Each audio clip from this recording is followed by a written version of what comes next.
Investments in securities market are subject to market risk. Read all the related documents carefully before investing.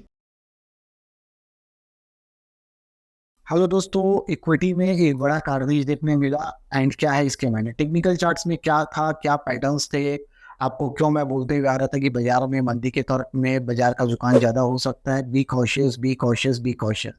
Red alert आपके भाई ने आप लोगों को कई बार दे दिया था एंड डेफिनेटली आप लोगों को बताया भी था। तो आइए टेक्निकल चार्ट से समझते हैं कि निफ्टी में इतना बड़ा फॉल क्यों आया और आने वाले दिनों पे निफ्टी के ये फॉल्स कहाँ तक बढ़ सकते हैं। राइट,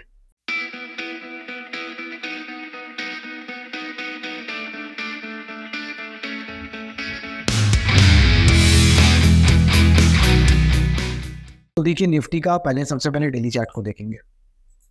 एक आरएसआई डाइवर्जेंस बना था। अगर आपने आरएसआई डाइवर्जेंस नहीं जानते हैं तो मेरे चैनल पे आरएसआई डाइवर्जेंस का वीडियो भी है एंड कमेंट बॉक्स में लिंक भी दिया हुआ है, तो उसको देखिए, सीखिए कि आरएसआई डाइवर्जेंस कैसे बाजार को रिकवर करने पे मदद करता है। तो एक आरएसआई डाइवर्जेंस जो था एमएससीडी में बेरिश क्रॉसओवर था, तो जिसके चलते बाजार में हमें ये फॉल देखने मिला। मैं न्यूज़ बेसिस पे जाता ही नहीं हूँ, न्यूज़ क्या है क्या नहीं है उसको ज़्यादा ध्यान नहीं देना है, चार्ट्स क्या बोलता है उसको समझना है। ठीक है, अब हमारे पास अगर प्राइस एक्शंस के हिसाब से मैं देखूं तो कहीं कोई सपोर्ट जोन पहले क्या बनता है।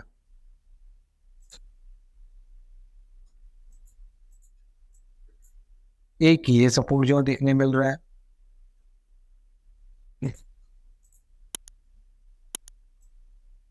एक कहीं ना कहीं ये सपोर्ट जोन देखने मिल रहा है।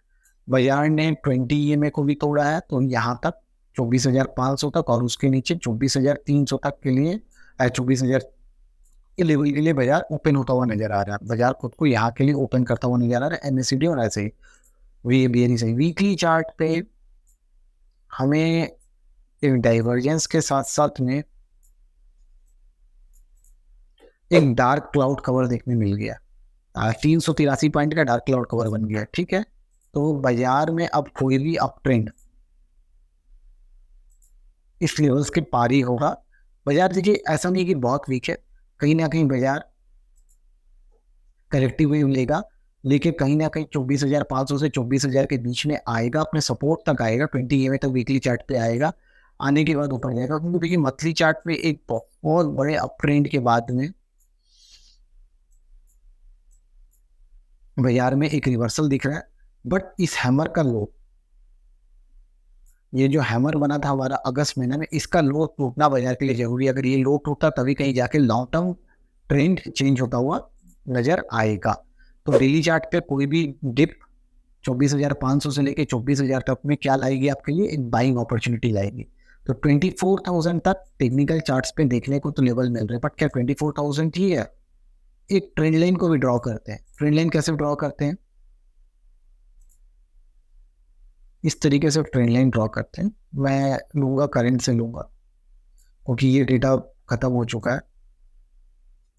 तो ये देखिए ये ट्रेंड लाइन आ रहा है 24,490 पे। पिछले बार भी कहीं यहाँ से घूमा था, तो इस बार हो सकता है यहाँ से घूम के वापस बाजार नई ऊंचाइयों को छूते हुए नजर आए। तो ये ट्रेंड लाइन को ध्यान में रखिएगा, ट्रेंड लाइन को अपने टेक्निकल चार्ट्स में ड्रॉ करके रखिएगा। कहीं पता चले कि कहीं ये ट्रेंड लाइन आपने ड्रॉ नहीं किया और ये आपसे छूट गया, तो ये मत करिएगा। लेवल्स पे आके बाजार घूम गया तो मुश्किल हो जाएगा। वेदर आप कॉल बायर है या पुट बायर है, लेवल्स बहुत इंपॉर्टेंट है। ठीक है, आवरली चार्ट में अगर मैं देखूं, आरएसआई ओवरसोल्ड है, एमएससीडी नीचे है, 200 डेज मूविंग एवरेज के पास बाजार आया है।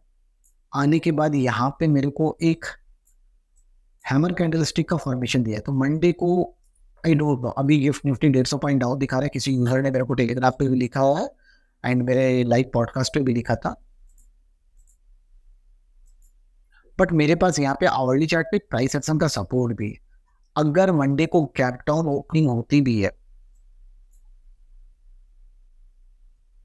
150-200 पॉइंट का गैप डाउन ओपनिंग भी होता भी है, आपको ये देखना है कि ये लेवल टूटता है कि नहीं टूटता। पहला कैंडल अगर इसके नीचे ग्रीन बंद रेड बंद हो जाता है तब तो ठीक है। तो अगर गैप डाउन ओपनिंग होकर ओपन लो करके घूमता है तब मान लीजिएगा कि बाजार का फिर से बॉटम बन गया, बाजार फिर से ऊपर जाता हुआ नजर आएगा। ये चीज को बहुत याद रखिएगा।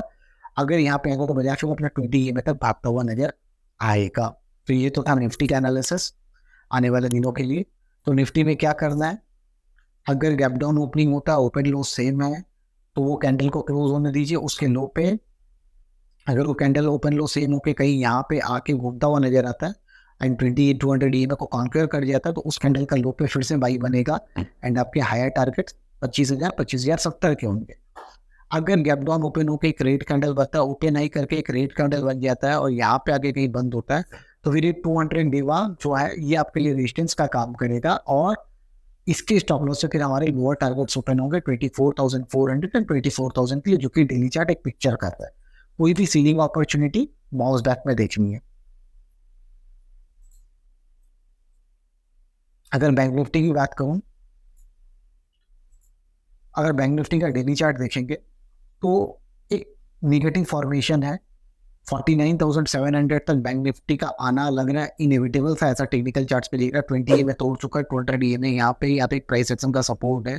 MACD और RSI पूरा मंदी के दौर पे है, तो बैंक निफ्टी भी 49,700 तक मूव करता हुआ नजर आ रहा है।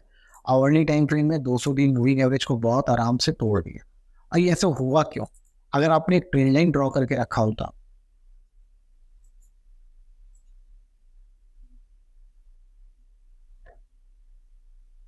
देखिए अगर आपकी ट्रेंड लाइन ड्रॉ होती तो यहाँ पे ट्रेंड लाइन टूटा, 20 में टूटा 51,430 में, तो you had been prepared for this 1,000 fall और आने वाले और फॉल के लिए। तो कोई भी बाउंस बैक में अगर ये 200 डेमा के ऊपर नहीं जाता है एंड यहाँ पे डेथ क्रॉस होने वाला है, अगर 20 में 200 डेमा को ऊपर से काट देता है तो that means it will be a death cross.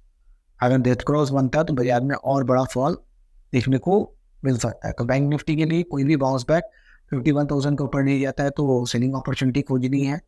Daily chart varies है, डेली चार्ट में आपके रेजिस्टेंसेस 51,000 के होंगे, अभी 51,200 के होंगे और आपके जो वो रेट्स पे टारगेट 49,700 और उसको तोड़ता है 48,700 तक मूव करता हुआ नजर आता है। ठीक है, तो दोस्तों इसी तरह के इंसाइट्स और अपडेट्स के लिए जुड़िए विकास बगड़े के तक। आप हमारा फ्री टेलीग्राम चैनल भी ज्वाइन कर सकते हैं और अगर आप चैनल पर नए तो चैनल को लाइक सब्सक्राइब करना ना भूलें। थैंक यू वेरी मच दोस्तों।